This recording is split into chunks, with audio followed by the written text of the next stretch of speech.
Hi friends, ఈరోజు వీడియోలో iQOO Z9 full review అయితే చేద్దాం. దీని మీద బాగా హైప్ ఉంది. 20,000 రూపీస్లో ది బెస్ట్ మొబైల్ అని కార్డ్ ఆఫర్స్ అవి ఇవి కలుపుకొని 18,000 రూపాయలకి వస్తుంది. కానీ కార్డ్ ఆఫర్స్ క్లెయిమ్ చేసుకోవడానికి కార్డ్స్ అందరి దగ్గర ఉండవు కాబట్టి 20,000 రూపాయల ప్రైస్ పాయింట్ ని దృష్టిలో పెట్టుకొని దీని రివ్యూ అయితే ఉంటుంది. ఇక రివ్యూని మనం బిల్డ్ అండ్ డిజైన్ నుంచి అయితే స్టార్ట్ చేసుకోవాలి. బిల్డ్ అండ్ డిజైన్ లోకి వెళ్ళిపోతే లుక్స్ దీనికి ప్రధానమైన ప్లస్ పాయింట్ అని చెప్పుకోవచ్చు. ఇది మీకు బ్రష్డ్ గ్రీన్ కలర్ తో వస్తుంది. ఏ యూట్యూబర్ చూసినా కానీ గ్రీన్ కలర్ ఎందుకు చూపిస్తున్నారు, దీనిలో వేరే కలర్స్ లేవా అని చెప్పి కొన్ని కామెంట్లు అయితే వచ్చినాయి నా అన్బాక్సింగ్ వీడియో కింద. సో దీనిలో వేరే కలర్ అయితే ఉంది, బ్లూ కలర్ అయితే ఉంది. కాకపోతే ఆ బ్లూ కలర్ ఎంత స్పెషల్ గా అయితే ఉండదు. గ్రీన్ కలర్ మీకు చూస్తే ఈ బ్రష్డ్ ఎఫెక్ట్ మీకు బాగా కనిపిస్తుంది. ఎండ్లోకి తీసుకెళ్ళినప్పుడు ఈ ఫోన్ మీకు ఒక యూనిక్ లుక్ అయితే ఉంటుంది. అందుకనే ప్రతి ఒక్కరు కూడా గ్రీన్ కలర్ అయితే చూపిస్తున్నారు. దీనిలో బ్లూ కలర్ కూడా ఉంటుంది. కాకపోతే blue colour last generation iQOO Z7 కి ఈ జనరేషన్ iQOO Z9 కి ఏం తేడా అయితే లేదు. ఇవి నార్మల్ గా iQOO ఫోన్స్ లో మీరు ఎప్పుడు చూసే బ్లూ కలర్ అనమాట ఇది. సో నా పర్సనల్ సజెషన్ కూడా ఒకవేళ మీరు Z9 తీసుకోవాలనుకుంటే ఖచ్చితంగా గ్రీన్ కలర్ తీసుకోండి. బ్లూ కలర్ కంటే కూడా గ్రీన్ కలర్ మీకు చూడడానికి బాగా కనిపిస్తుంది. అండ్ ఇక బిల్డ్ క్వాలిటీ విషయానికి వెళ్ళిపోతే మాత్రం బ్యాక్ సైడ్ అంతా కూడా ప్లాస్టిక్ అనమాట. అండ్ సైడ్స్ ఫ్రేమ్స్ కూడా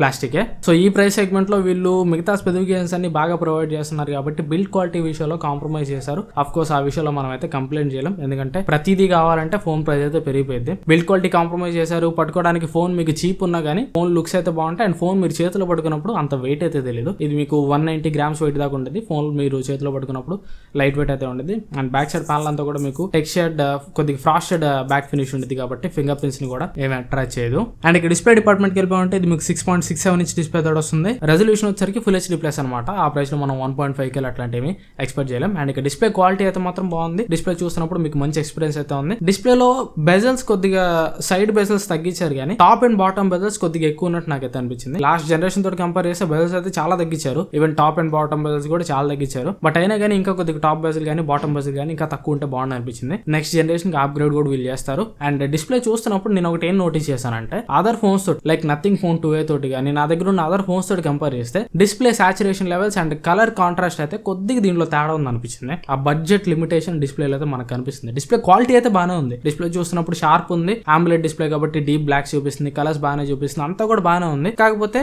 ఆ కలర్ కాంట్రాస్ట్, ఆ కలర్ సాచురేషన్ అనేది మిగతా ప్రీమియం క్వాలిటీ డిస్ప్లేస్ తోటి కంపేర్ చేస్తే కొద్దిగా దీనిలో తగ్గినట్టు నాకైతే అనిపించింది. ఒక 10% వరకు దీనిలో కలర్స్ అయితే అంత రిచ్ కలర్స్ అయితే రావట్లా. బట్ ఈ ప్రైస్ కి అదైతే ఓకే అని చెప్పుకోవచ్చు. అండ్ ఇక సన్లైట్ విజిబిలిటీ కూడా పీక్ బ్రైట్నెస్ దీన్ని 1800 నిట్స్ ఉంటుంది. కాకపోతే 1800 నిట్స్ అనేది ఇది HDR వీడియో ప్లే చేస్తున్నప్పుడు వస్తుంది. లోకల్ పీక్ బ్రైట్నెస్ వచ్చరికి 1100 నిట్స్ ఉంటుంది. నేను లక్ష్మీటర్ తోటి పీక్ బ్రైట్నెస్ పెట్టి ఇండోర్ లో చెక్ చేసినప్పుడు 900 నిట్స్ చేంజ్ అయితే వచ్చింది. అండ్ పీక్ సన్లైట్ లో మీరు డిస్ప్లే వాడుతున్నప్పుడు కూడా ఏం ప్రాబ్లం ఉండదు. డిస్ప్లే కంటికి మీకు బాగానే కనిపిస్తుంది. అండ్ డిస్ప్లేలో ఇంకొక చిన్న మైనస్ పాయింట్ నేను ఎక్కడ నోటీస్ చేశానంటే ఆటో బ్రైట్నెస్ సెన్సార్ విషయంలో. ఆటో బ్రైట్నెస్ సెన్సార్ అయితే క్యాలిబ్రేషన్ బాగానే ఉంది. కాకపోతే ఇప్పుడు ఉన్నట్టుండి నేను ఇండోర్ నుంచి బయటకు వెళ్ళాను అనుకోండి, డిస్ప్లే బ్రైట్నెస్ అంత ఫాస్ట్ గా అడ్జస్ట్ చేసుకోవట్లా. Within 1 or 2 seconds adjust చేసుకోవట్లా. కొద్దిగా టైం తీసుకుంటుంది. ఒక 5 or 6 seconds వరకు టైం తీసుకుంటుంది. అది ఇంకొద్దిగా ఫాస్ట్ ఉంటే బాగుంది అనిపించింది. అండ్ ఇక డిస్ప్లే మీద ప్రొటెక్షన్ కూడా కార్నింగ్ గొరిల్లా గ్లాస్ వీళ్ళు యూస్ చేయట్లా. డ్రాగన్ ట్రైల్ స్టార్ 2+ గ్లాస్ అయితే యూస్ చేస్తున్నారు. అన్బాక్సింగ్ వీడియోలో నేను షార్ట్ జనరేషన్ గ్లాస్ అని చెప్పా, బట్ అది తప్పు. డ్రాగన్ ట్రైల్ స్టార్ 2+ గ్లాస్ అయితే యూస్ చేస్తున్నారు. ఈ డ్రాగన్ ట్రైల్ స్టార్ 2+ గ్లాస్ అనేది కార్నింగ్ గొరిల్లా గ్లాస్ లో కంపేర్ చేసుకుంటే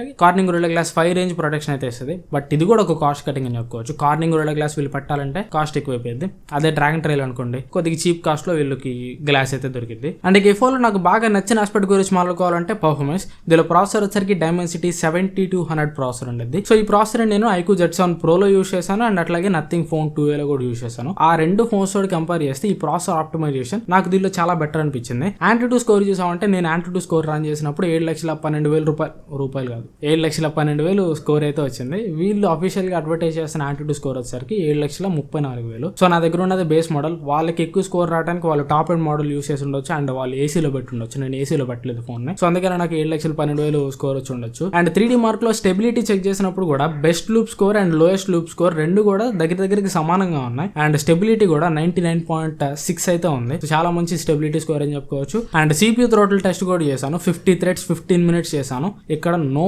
థ్రోటల్ డిటెక్టెడ్. సో యాప్స్ ప్రకారంగా చూసుకుంటే అయితే మాత్రం స్పాట్ ఆన్ ఉంది ప్రాసెసర్ అయితే. అండ్ యాక్చువల్ పర్ఫార్మెన్స్ లోకి వెళ్ళిపోయామంటే daily day to day use చేస్తున్నప్పుడు అయితే చిన్న ల్యాగ్ కూడా నేను నోటీస్ చేయలేదు. అండ్ ఇక గేమింగ్ విషయానికి వెళ్ళిపోయామంటే ఇదైతే రాసి పెట్టుకోండి. 20,000 రూపాయల లోపు BGMI కోసం మీకు ది బెస్ట్ ఫోన్ కావాలంటే ప్రెసెంట్ అయినా అండ్ ఫ్యూచర్ లో రాబోయే 6 months లో అయినా కానీ ఈ ఫోన్ ది బెస్ట్ అనమాట. ఈ ఫోన్ ని కొట్టే ఫోన్ అయితే లేదు గేమింగ్ డిపార్ట్మెంట్ లో మాత్రం. BGM అయితే మాత్రం ఎక్సలెంట్ ఉంది. Maximum smooth and extreme graphics లో హ్యాండిల్ చేస్తుంది. అంటే 60 FPS వస్తుంది అండ్ HDR అల్ట్రా గ్రాఫిక్స్ లో హ్యాండిల్ చేస్తుంది. నేను 60 FPS లో ఆడాను స్మూత్ అండ్ ఎక్స్ట్రీమ్ లో. కాన్స్టెంట్ గా 60 FPS అయితే వస్తుంది. చాలా మంచి ఫ్లూయిడ్ గేమింగ్ ఎక్స్పీరియన్స్ అయితే ఉంది. అండ్ ఇందులో మీకు అన్ని ఐకో ఫోన్స్ లో ఉన్నట్టుగానే మీకు సపరేట్ గేమ్ మోడ్ కూడా ఉంటుంది. ఈ స్పోర్ట్స్ మోడ్ అని, వాయిస్ చేంజర్ అని, ఇట్లా చాలా గేమ్ మోడ్స్ అయితే ఉంటాయి. సో గేమింగ్ కోసం అండర్ 20,000 దీన్ని కొట్టే ఫోన్ అయితే లేదు. ప్రెసెంట్ గేమింగ్ కోసం అండర్ 20,000 ఇదే ది బెస్ట్ ఫోన్ అనమాట. అండ్ ఇక గేమింగ్ లో టెంపరేచర్ గురించి మాట్లాడుకున్నాం అంటే టెంపరేచర్ నాకు పీక్ టెంపరేచర్ నాకు రిజిస్టర్ అయింది వచ్చరికి 45 degrees రిజిస్టర్ అయింది. అది కూడా CPU థ్రోటిల్ టెస్ట్ రన్ చేస్తున్నప్పుడు. CPU థ్రోటిల్ టెస్ట్ అయితే నేను కొద్దిగా హెవీగా రన్ చేసా. 50 threads అనేది కొద్దిగా హెవీ అనమాట. సో అంత హెవీ టెస్ట్ రన్ చేస్తున్నప్పుడు 45 degrees రావడం అనేది కొద్దిగా common, no problem. And Antutu benchmark and 3D mark run చేస్తున్నప్పుడు అయితే మాక్సిమం 44 వరకు రీచ్ అయింది. అండ్ గేమింగ్ అప్పుడైతే మాత్రం 42 వరకు మాత్రం రీచ్ అయింది. క్యాజువల్ గేమింగ్ నేను చేస్తున్నప్పుడు 42కి మించి ఎప్పుడు కూడా టెంపరేచర్ అయితే దాటలేదు. అండ్ గుర్తుపెట్టుకుంటే రాబోయే సమ్మర్ రోజులు కాబట్టి సమ్మర్ లో యాక్చువల్ గేమింగ్ కూడా మీరు చేస్తున్నప్పుడు 44-45 దాకా వెళ్ళొచ్చు. బట్ అయినా అంత టెంపరేచర్ కి రీచ్ అయినా కానీ CPU లో ఏమి థ్రోట్లింగ్ డిటెక్ట్ కాలేదు కాబట్టి అంత టెంపరేచర్ రీచ్ అయినా కానీ గేమింగ్ ఎక్స్పీరియన్స్ లో మాత్రం మీకు ఎట్లాంటి తేడా అయితే ఉండదు. అండ్ చేయి పట్టుకున్నప్పుడు కూడా నాకు గేమ్స్ ఆడుతున్నప్పుడు 42 టెంపరేచర్ ఉన్నట్టు నాకైతే అనిపించలా. అండ్ CPU థ్రోటిల్ టెస్ట్ చేసిన తర్వాత 45 degrees ఉన్న దగ్గర కూడా నేను చేయి పెట్టి చూసా. మరి అంత హీట్ అయితే నాకు తెలియట్లేదు, ఎందుకంటే ఇది మీకు పాలికార్బోనేట్ బాడీతో వస్తుంది కాబట్టి చేతికి హీట్ అయితే తెలియట్లేదు. మీరు కంఫర్టబుల్ గానే పట్టుకొని అయితే ఆడుకోవచ్చు, no problem at all. And ఇక ర్యామ్ అండ్ స్టోరేజ్ గురించి మాట్లాడుకున్నాం అంటే LPDDR4X ర్యామ్ తోడు వస్తుంది. స్టోరేజ్ వచ్చరికి UFS 2.2 స్టోరేజ్ ఉంటుంది. ఇక్కడ నేను నథింగ్ ఫోన్ 2A లో కంప్లైంట్ చేసినట్టుగానే స్టోరేజ్ విషయంలో దీనిలో కూడా కంప్లైంట్ చేస్తా. 20,000 రూపాయల ప్రైస్ పెట్టినప్పుడు ఖచ్చితంగా నేనైతే 3.0 స్టోరేజ్ అయితే ఎక్స్పెక్ట్ చేస్తాను. ఇక్కడ 2.2 స్టోరేజ్ ఉండటం వల్ల మీరు OTG కనెక్ట్ చేసుకుని SSD కో పెన్ డ్రైవ్ కో ఏదైనా ఫైల్ ట్రాన్స్ఫర్ పెట్టుకున్నప్పుడు ఖచ్చితంగా టైం అనేది కొద్దిగా ఎక్కువ తీసుకునేది. అండ్ ఇక ర్యామ్ గురించి మాట్లాడుకున్నాం అంటే ర్యామ్ మేనేజ్మెంట్ లో నేనైతే షాక్ అయిపోయా. నేను ఎప్పుడో 1:30 BGMI క్లోజ్ చేసి ర్యామ్ లో పెట్టేస్తే మళ్ళీ 5ంటికి ఓపెన్ చేసినప్పుడు కూడా BGMI ర్యామ్ లోనే ఉంది. అసలు స్టన్ అయిపోయా. ఈ మధ్య కాలంలో ఇంత మంచి ర్యామ్ మేనేజ్మెంట్ అయితే నేను ఏ ఫోన్ లో కూడా చూడాల. ఇదైతే అంత అగ్రెసివ్ గా లేదు. యాప్స్ ని కానీ గేమ్స్ ని కానీ తరువుగా ర్యామ్ లో ఉంచుకుంటుంది. నేను దాదాపు ఒక 10 యాప్స్ అండ్ ఒక గేమ్ BGMI అయితే ఓపెన్ చేసి పెట్టాను. ఆ 10 యాప్స్ లో 2 యాప్స్ ఏమో రీలోడ్ అయినాయి, మిగతా అన్ని యాప్స్ కూడా మెమరీలోనే ఉన్నాయి. ర్యామ్ మేనేజ్మెంట్ అయితే మాత్రం స్పాట్ ఆన్ ఉందని చెప్పుకోవాలి. అండ్ ఇక కెమెరాస్ గురించి చూసామంటే బ్యాక్ సైడ్ మీకు ప్రైమరీ కెమెరా 50 మెగాపిక్సెల్ కెమెరా ఉంటుంది. ఇది Sony IMX882 సెన్సార్. ప్రైమరీ కెమెరాకి మీకు ఆప్టికల్ ఇమేజ్ స్టెబిలైజేషన్ ఉంటుంది. Secondary camera 2 megapixel bouquet camera ఉంటుంది. దీని యూసెస్ మీరు 2x లో పోర్ట్రేట్స్ తీసుకోవచ్చు. అండ్ ఈ కెమెరాలో బ్యాక్ సైడ్ మీకు అల్ట్రా వైడ్ యాంగిల్ కెమెరా అయితే ఉండదు. అల్ట్రా వైడ్ యాంగిల్ కెమెరా ఒకవేళ మీకు ఆప్షన్ కావాలన్నా కానీ దీనిలో అయితే ఆప్షన్ లేదు. అండ్ ఫ్రంట్ కెమెరా వచ్చరికి 16 మెగాపిక్సెల్ కెమెరా తోడు వస్తుంది. అండ్ ఇక కెమెరా క్వాలిటీ గురించి మాట్లాడుకున్నాం అంటే డే లైట్ లో బ్యాక్ కెమెరా అయితే మాత్రం ఎక్సలెంట్ పర్ఫార్మెన్స్ చేస్తుంది. మీరు ల్యాండ్స్కేప్స్ ని ఫోటో తీసినా, హ్యూమన్స్ ని ఫోటో తీసినా ఎక్సలెంట్ గా తీసుకుంటుంది బ్యాక్ సైడ్ ప్రైమరీ కెమెరా అయితే. అండ్ జూమ్ చేసి చూసినప్పుడు డీటెయిల్స్ బాగున్నాయి. అండ్ కలర్స్ ఇంకో ప్లస్ పాయింట్ అనమాట. కలర్స్ మీకు నియర్ టు న్యాచురల్ ఉన్నాయి, కొద్దిగా వైబ్రెంట్ గా వస్తాయి. అంటే మనం ఎడిటింగ్ లో ఒక 5% సాచురేషన్ 5% వైబ్రెన్స్ పెడితే ఎట్లా వస్తాయో ఆ రిజల్ట్ అయితే వస్తుంది. ఫోటోస్ అయితే మీకు చూడడానికి పంచియర్ గా బాగుంటున్నాయి. అండ్ బ్యాక్ కెమెరాలో HDR పర్ఫార్మెన్స్ అయితే మోస్ట్లీ బాగుంది. కాకపోతే అప్పుడప్పుడు హ్యూమన్స్ ని ఫోటో తీస్తున్నప్పుడు HDR అనేది ఒక్కోసారి ఫేస్ ని డిస్టర్బ్ చేస్తుంది. ఆ ఫేస్ కూడా కొద్దిగా బ్రైట్ అయిపోయి కొద్దిగా అన్యాచురల్ గా వస్తుంది. అండ్ ఇక డేలైట్ లో ఫ్రంట్ కెమెరా సంగతికి వచ్చామంటే ఫ్రంట్ కెమెరా కూడా మంచి పర్ఫార్మెన్స్ చేస్తుంది. ఫ్రంట్ కెమెరాలో కూడా మీకు జూమ్ చేసి చూస్తే డీటెయిల్స్ అయితే బాగా కనిపిస్తున్నాయి. కాకపోతే మరీ బ్యాక్ కెమెరా అంత లేదు. అండ్ ఫ్రంట్ కెమెరాలో నేను ఇంకొక ఇష్యూ ఎక్కడ నోటీస్ చేశానంటే కలర్స్ విషయంలో ఫ్రంట్ కెమెరా కొద్దిగా డీసాచురేటెడ్ కలర్స్ అయితే వస్తున్నాయి. బ్యాక్ కెమెరాలో వచ్చినట్టు డే లైట్ లో అయినా కానీ ఏ లైటింగ్ సిచ్యువేషన్ లో అయినా కానీ అంత రిచ్ కలర్స్ అయితే రావట్లేదు. కలర్స్ అయితే కొద్దిగా చూడడానికి డీసాచురేటెడ్ అయితే ఉన్నాయి. ఇవి సాఫ్ట్వేర్ అప్డేట్ లో ఫిక్స్ చేయొచ్చు, బట్ ప్రెసెంట్ అయితే ఆ ఇష్యూ అయితే ఉంది. అండ్ ఫ్రంట్ కెమెరాలో ఎక్స్పోజర్ ఇష్యూ కూడా ఒక్కోసారి నేను నోటీస్ చేశాను. అప్పుడప్పుడు స్కైస్ కానీ లేదంటే బ్యాక్గ్రౌండ్ నుంచి లైటింగ్ ఏదైనా వస్తున్నప్పుడు ఫ్రంట్ కెమెరా కొద్దిగా ఓవర్ ఎక్స్పోజ్ అయినట్టు నాకు అనిపిస్తుంది. అండ్ ఇక ఆర్టిఫిషియల్ లైటింగ్ లో లైటింగ్ కండిషన్ లో వెళ్ళిపోయామంటే ఇక్కడ కూడా బ్యాక్ కెమెరా డీసెంట్ పర్ఫార్మెన్స్ చేస్తుందని చెప్పాలి. మంచి లైటింగ్ ఉంది, ఇండోర్ లైటింగ్ కండిషన్ లో మంచి లైటింగ్ ఉందంటే మాత్రం మంచి ఫోటోస్ క్యాప్చర్ చేస్తుంది. అండ్ ఇక ఎక్స్ట్రీమ్ లో లైటింగ్ సిచ్యువేషన్ కి వెళ్తే ఫోటో మీకు చూడడానికి బాగానే ఉండదు, కానీ జూమ్ చేసి చూస్తే అంత డీటెయిల్స్ అయితే మీకు కనిపించవు. ఫోటో అయితే కొద్దిగా మీకు సాఫ్ట్ ఉంటుంది. అండ్ ఇక్కడ ఒక ఇష్యూ అయితే నేను నోటీస్ చేస్తాను బ్యాక్ కెమెరాలో మీరు నార్మల్ ఫోటోస్ తీసుకుంటున్నప్పుడు నైట్ మోడ్ మాన్యువల్ గా ఆఫ్ ఆన్ చేసుకునే ఫీచర్ అయితే మీకు ఉండదు. ఆటోమేటిక్ గా నార్మల్ ఫోటోస్ తీసుకునేటప్పుడు నైట్ మోడ్ అది ఆల్ లోనే ఉంటుంది. సో ఇట్లాంటప్పుడు అప్పుడప్పుడు సరిగ్గా లైటింగ్ అడ్జస్ట్ చేసుకోలేకపోతుంది. ఈవెన్ ఆర్టిఫిషియల్ లైటింగ్ కండిషన్ లో కూడా నేను ఈ ప్రాబ్లం అయితే నోటీస్ చేశాను. ఇక్కడ ఈ ఫోటో శాంపిల్ చూడొచ్చు, నా ముఖం మీద లైటింగ్ అంతా చూడొచ్చు, చంద్రముఖి ముఖం మీద లైటింగ్ ఉన్నట్టు వస్తుంది. సో అదంతా కూడా సాఫ్ట్వేర్ ఆప్టిమైజేషన్ ఇష్యూ అనమాట. ఇది ఎక్స్ట్రీమ్ లో లైటింగ్ సిచ్యువేషన్ వెళ్ళిపోతే ఇంకా ఫ్రీక్వెంట్ గా మీకు కనిపిస్తుంది. ఇది నైట్ మోడ్ ఆప్టిమైజేషన్ అయితే సరిగ్గా లేదని చెప్పాలి. ఒక్కోసారి బాగా తీసుకుంటుంది, ఒక్కోసారి ఫోటో చూడడానికి చాలా బాగా వస్తుంది, ఒక్కోసారి అయితే మాత్రం అట్లా ముఖం మీద అంతా లైట్ కొట్టేసినట్టు వస్తుంది. అండ్ ఇక ఫ్రంట్ కెమెరా సంగతికి వెళ్ళామంటే ఫ్రంట్ కెమెరా ఇండోర్ లైటింగ్ లో మంచి లైటింగ్ ఉన్నప్పుడు అయితే మంచి ఫోటోస్ క్యాప్చర్ చేస్తుంది. ఎక్స్ట్రీమ్ లో లైటింగ్ సిచ్యువేషన్ వెళ్ళిపోయినా కానీ అదే సిచ్యువేషన్ అనమాట. ఫోటో కొద్దిగా మీకు చూడడానికి డార్క్ వస్తుంది అండ్ జూమ్ చేసి చూసినా కానీ అంత డీటెయిల్స్ అయితే ఉండవు. ఈ ప్రైస్ లో లో లైటింగ్ కండిషన్ లో ఇంతకంటే మంచి ఫోటో పర్ఫార్మెన్స్ మనం అయితే ఎక్స్పెక్ట్ చేయలేం. అండ్ ఇక పోర్ట్రేట్ షాట్స్ విషయానికి వెళ్ళిపోతే ఈ ఫోన్ లో మీరు 2x పోర్ట్రేట్స్ అయితే తీసుకోవచ్చు. 2x పోర్ట్రేట్స్ అయితే మీకు చూడడానికి చాలా బాగుంటాయి. ఏ ఫోన్ లో అయినా కానీ మీకు పోర్ట్రేట్ షాట్స్ లో 2x ఆప్షన్ ఉంటే ఖచ్చితంగా వాడుకోండి. అండ్ పోర్ట్రేట్ షాట్స్ లో కాకపోయినా కానీ నార్మల్ కెమెరాలో అయినా కానీ ఎప్పుడైనా కానీ కొద్దిగా జూమ్ చేసి ఫోటోస్ తీయడానికి మీరు ట్రై చేయండి. అప్పుడు ఫీల్డ్ ఆఫ్ వ్యూ కరెక్ట్ వస్తుంది, ఫోటో మీరు తీస్తున్న ఫ్రేమింగ్ అనేది కరెక్ట్ వస్తుంది. ఆ ఫ్రేమింగ్ కరెక్ట్ ఉంటే ఓవరాల్ ఫోటో మీకు చూడడానికి బాగుంటుంది. అదే 2x పోర్ట్రేట్స్ లో అయినా కానీ 2x ఫోటోస్ లో అయినా కానీ అడ్వాంటేజ్ అనమాట. దీనిలో 2x పోర్ట్రేట్స్ అయితే బాగా వస్తున్నాయి, ఎడ్జ్ డిటెక్షన్ అయితే బాగుంటుంది. కాకపోతే జూమ్ చేసి చూస్తే కొద్దిగా ఫేస్ మీద బ్యూటీ యాడ్ చేసినట్టుగా అనిపిస్తుంది, అంత న్యాచురల్ అయితే లేదు. నేను ఫిల్టర్స్ అన్ని కూడా ఆఫ్ చేసి పెట్టినా కానీ ఎందుకు ఆ ఫిల్టర్స్ అయితే 2x లో మరీ ఎక్కువ యాడ్ చేస్తున్నాయని చెప్పొచ్చు. అదే 1x పోర్ట్రేట్ చూస్తే మరీ అంత ఎక్కువ ఫిల్టర్ అయితే యాడ్ చేయలేదు, ఫేస్ మీద జూమ్ చేసి చూస్తే డీటెయిల్స్ అయితే కనిపిస్తున్నాయి. సో ఈ ప్రైస్ బడ్జెట్ లో బ్యాక్ కెమెరా నుంచి పోర్ట్రేట్స్ అయితే దీనికి ప్లస్ పాయింట్ అని చెప్పుకోవచ్చు. అండ్ ఫ్రంట్ కెమెరా పోర్ట్రేట్స్ కూడా లైటింగ్ ఉన్నప్పుడు బాగానే క్యాప్చర్ చేస్తుంది, no problem at all.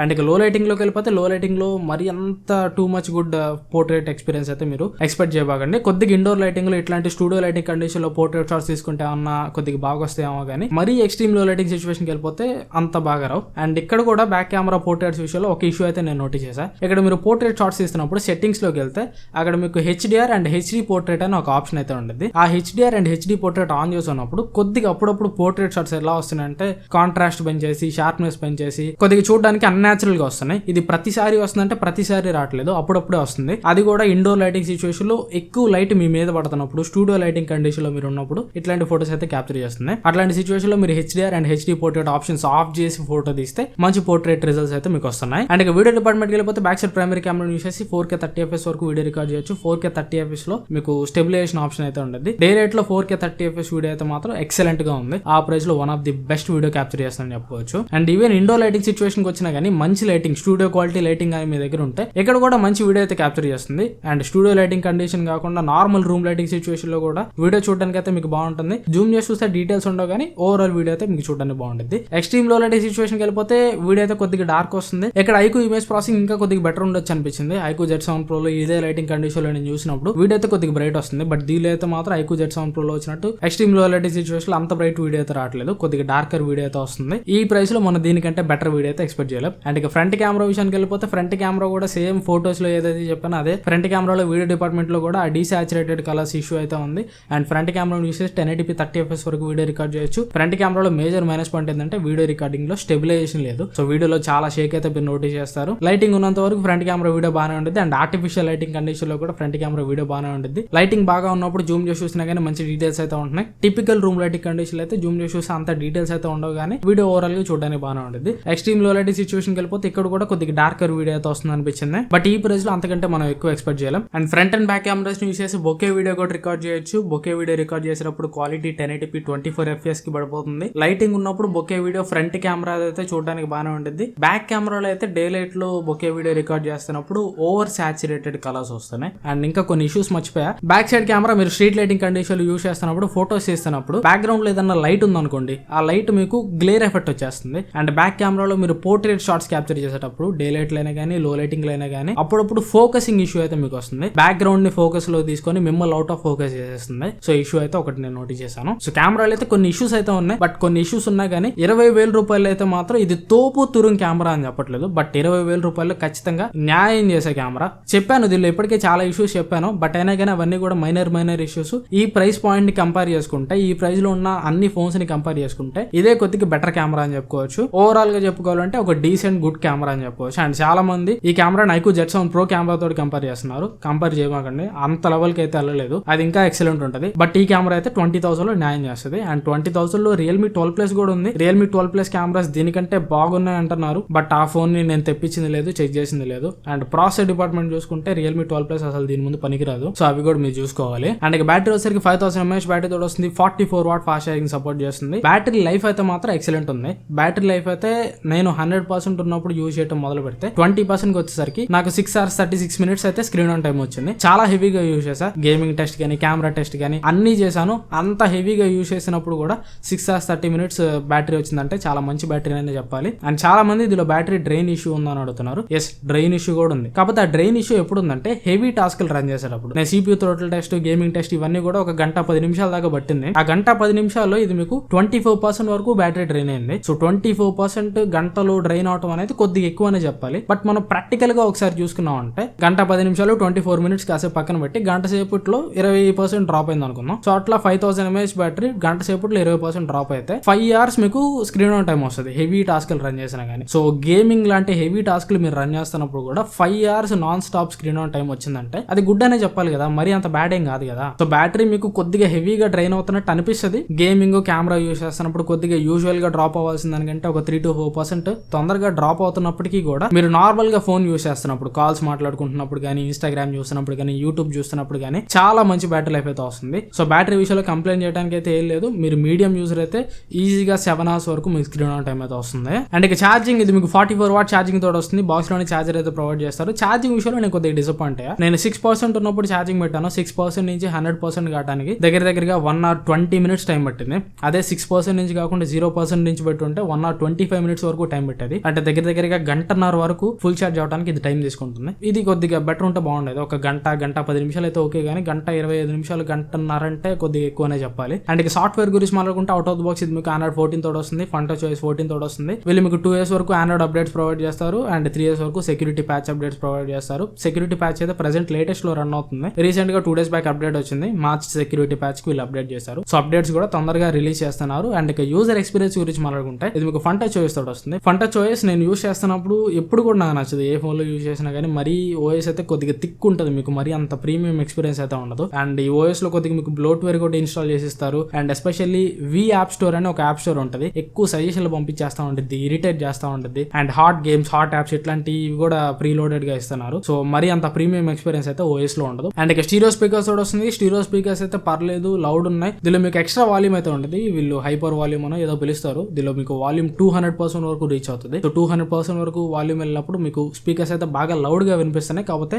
Muffling effect అయితే వస్తుంది. స్పీకర్స్ లో కొద్దిగా గేర్ అయితే వస్తుంది. అదే మీరు 100% పెట్టుకుంటే speakers are well and good, ఏం ప్రాబ్లం ఉండదు. అండ్ ఇంకోటి స్టీరియో స్పీకర్స్ ఇచ్చినప్పటికీ కూడా స్పీకర్స్ లో ఆ సపరేషన్ అయితే సరిగ్గా లేదు. బాటమ్ స్పీకర్ నుంచి మరీ ఎక్కువ సౌండ్ వస్తుంది, టాప్ స్పీకర్ నుంచి కొద్దిగా తక్కువ సౌండ్ వస్తుంది. అంత ప్రీమియం సపరేషన్ ఎక్స్పీరియన్స్ అయితే స్టీరియో స్పీకర్స్ లో లేదని చెప్పాలి. అండ్ ఇది మీకు డాల్బీ అట్మాస్ కూడా సపోర్ట్ చేయదు. ఇయర్ ఫోన్స్ పెట్టుకున్నా, ఇయర్ ఫోన్స్ పెట్టుకోకపోయినా డాల్బీ అట్మాస్ సపోర్ట్ చేయదు. And 3.5mm headphone jack కూడా లేదు. 3.5mm హెడ్ ఫోన్ జాక్ వీళ్ళు ఇచ్చుంటే బాగుండేది. లాస్ట్ జనరేషన్ ఇచ్చారు, మరి ఇప్పుడు ఎందుకు తీసేసారో నాకు అర్థం కాలేదు. అండ్ NFC కానీ, IR బ్లాస్టర్ కానీ ఇవి కూడా ఏం లేవు. సిమ్ స్లాట్ వచ్చేసరికి హైబ్రిడ్ స్లాట్ తోటి వస్తుంది. IP54 రేటింగ్ తోటి వస్తుంది. In display finger print scanner తోటి వస్తుంది. In display finger print scanner అయితే అప్పుడప్పుడు వర్క్ కావట్లేదు ఎందుకో, మరి ఒక 10 times లో 2 times అలా మీరు ఫింగర్ పెడుతున్నప్పుడు కూడా వర్క్ కావట్లేదు. మళ్ళీ లాక్ బటన్ ప్రెస్ చేసి స్క్రీన్ ఆఫ్ చేసి ఫింగర్ పెడితే అప్పుడు అల్లాక్ అవుతుంది. అప్పుడప్పుడు ఫింగర్ ప్రింట్ సెన్సర్ అయితే కొద్దిగా ఫెయిల్ అవుతుంది. ఇది ఆప్టిమైజేషన్ ఇష్యూ అనమాట. సాఫ్ట్వేర్ అప్డేట్ లో దీన్ని ఫిక్స్ చేయొచ్చు. అండ్ ఇక కాల్ క్వాలిటీ, సిగ్నల్ రిసెప్షన్ గురించి మాట్లాడుకుంటే సిగ్నల్ రిసెప్షన్ అయితే బాగుంది. 5G సిగ్నల్స్ అయితే నాకు స్టాండర్డ్ గా ఏం ప్రాబ్లం లేకుండా వస్తున్నాయి. కాల్ క్వాలిటీ కూడా బాగుంది. అండ్ కాలర్ రివ్యూ కూడా ఇది మీకు వివో డైలాగ్ తోడు వస్తుంది. మీరు కాల్ రికార్డ్ చేసినా కానీ అవతల వాళ్ళకి మీరు కాల్ రికార్డ్ చేస్తున్నట్టు వినిపించదు. సో ఇవి ఓవరాల్ గా డిపార్ట్మెంట్ వైజ్ నాకు ఈ ఫోన్ లో కనిపించిన ప్లస్ అండ్ మైనస్ పాయింట్స్ అయితే. ఓవరాల్ ఇంకా ఫైనల్ వర్డిక్ చెప్పమంటే మాత్రం కెమెరా డిపార్ట్మెంట్ లో కొద్దిగా ఎక్కువ ఇష్యూస్ చెప్పినట్టున్నా, కాకపోతే కెమెరా డిపార్ట్మెంట్ లో చెప్పినవి కూడా మైనర్ ఇష్యూసే. ఒకసారి మళ్ళీ మీరు రీక్యాప్ చేసుకొని చూడండి. ఆ మైనర్ ఇష్యూస్ అన్ని కూడా ఈ ప్రైస్ సెగ్మెంట్ లో పెద్ద మ్యాటర్ చేయవు. ఎందుకంటే ఈ ఫోన్ మీకు బేస్ మోడల్ 20,000 రూపాయలకి వస్తుంది. 20,000 రూపాయలకి మంచి డిస్ప్లే తోడు వస్తుంది, ఎక్సలెంట్ ప్రాసెసర్ తోడు వస్తుంది, డీసెంట్ కెమెరాస్ తోడు వస్తుంది, ఎక్సలెంట్ బ్యాటరీ లైఫ్ తోడు వస్తుంది. సో ప్రెసెంట్ 20,000 రూపీస్ మార్కెట్ అంతా కూడా ఎట్లా ఉందంటే, మీకు మంచి కెమెరాస్ కావాలంటే పర్ఫార్మెన్స్ ని మీరు సాక్రిఫైస్ చేయాలి, మంచి పర్ఫార్మెన్స్ కావాలంటే కెమెరాస్ ని మీరు సాక్రిఫైస్ చేయాలి. అది ఉంటే ఇది ఉండదు, ఇది ఉంటే అది ఉండదు. బట్ ఈ ఫోన్ లో అలా కాదు, అన్ని కూడా బ్యాలెన్స్డ్ ఉన్నాయి. అండ్ 20,000 రూపీస్ లో దీనికంటే బెటర్ కెమెరా ఫోన్స్ కూడా ఉన్నాయి. రియల్మీ 12 Plus ఉంది. కాకపోతే రియల్మీ 12 Plus లో కెమెరాస్ ఎంత ఎక్సలెంట్ గా ఉన్నా కానీ గేమింగ్ దీని లెవెల్ అయితే ఉండదు. సో అట్లా 20,000 రూపీస్ లో ప్రతి డిపార్ట్మెంట్ కూడా టిక్ చేసే ఒక ఆల్రౌండర్ మొబైల్, ఒక బ్యాలెన్స్డ్ మొబైల్ ఇది అనమాట. 20,000 రూపీస్ కి ప్రెసెంట్ ఇది ది బెస్ట్ అని చెప్పుకోవచ్చు. అండ్ ఒకవేళ మీరు క్రెడిట్ కార్డ్ ఆఫర్లు అవి ఇవి కలుపుకొని 18,000 రూపాయలకి కానీ ఫోన్ తీసుకోగలిగితే 18,000 రూపాయలకి రాసి పెట్టుకోండి, కిల్లర్ ఇది. ఆ ప్రైస్ లో దీనికంటే బెటర్ మొబైల్ మీకు దొరకదు. నేను 100% అండర్ 20,000 ఈ ఫోన్ ని రికమెండ్ చేస్తాను. ఈ ఫోన్ మీరు కొనుక్కోవాలనుకుంటే కింద డిస్క్రిప్షన్ లో అఫిలియేట్ లింక్స్ పెడతాను, వాటిని యూస్ చేసి కొనుక్కోవాలని ట్రై చేయండి. దానివల్ల మన ఛానల్కి ఎంతో కొంత అఫిలియేట్ కమిషన్ అయితే వస్తుంది. అఫిలియేట్ కమిషన్ ఇట్లానే ఫోన్స్ కొని జెన్యూన్ రివ్యూస్ ప్రొవైడ్ చేయడానికి యూస్ చేస్తాను. సో ఇది ఓవరాల్ గా నా వీడియో అయితే. ఈ వీడియో మీకు ఎంతో కొంత యూస్ఫుల్ అనుకుంటున్నాను. ఈ వీడియో నచ్చితే మాత్రం ఖచ్చితంగా లైక్ చేయండి అండ్ సబ్స్క్రైబ్ చేసి సపోర్ట్ చేయండి. తొందరగా 100K సబ్స్క్రైబర్స్ అయితే రీచ్ అవుదాం. ప్రతి ఫోన్ కూడా కొన్ని రివ్యూ చేస్తున్నా అండ్ నాకు వీలైనంత వరకు పర్ఫెక్ట్ రివ్యూ, జెన్యూన్ రివ్యూ మీకు ప్రొవైడ్ చేయడానికి ట్రై చేస్తున్నాను. సబ్స్క్రైబర్స్ పెరిగే కొద్ది ఇంకా కంటెంట్ అయితే నెక్స్ట్ లెవెల్ కి తీసుకెళ్తాను. సో మీరు కానీ నన్ను జెన్యూన్లీ సపోర్ట్ చేయాలనుకుంటే మాత్రం ఛానల్ సబ్స్క్రైబ్ చేసుకొని పక్కన ఉన్న బెల్ ఐకాన్ కూడా యాక్టివేట్ చేసుకొని కొద్దిగా ఛానల్లో వచ్చి అన్ని వీడియోస్ వీడియోస్ ని కూడా ఫాలో అవుతుంటానే ట్రై చేయండి. అది నాకు ఎంతో సపోర్టివ్ గా ఉంటుంది. అండ్ ఛానల్ పరంగా కంటెంట్ పరంగా ఏమైనా ఇంప్రూవ్మెంట్ చేయాలని మీకు అనిపిస్తున్నా కానీ కింద కామెంట్స్ లో పెట్టండి. నేను ఖచ్చితంగా వాటిని ఫాలో అవుతాను. Thanks for watching. మళ్ళీ నెక్స్ట్ వీడియో కలుస్తాను. Bye bye.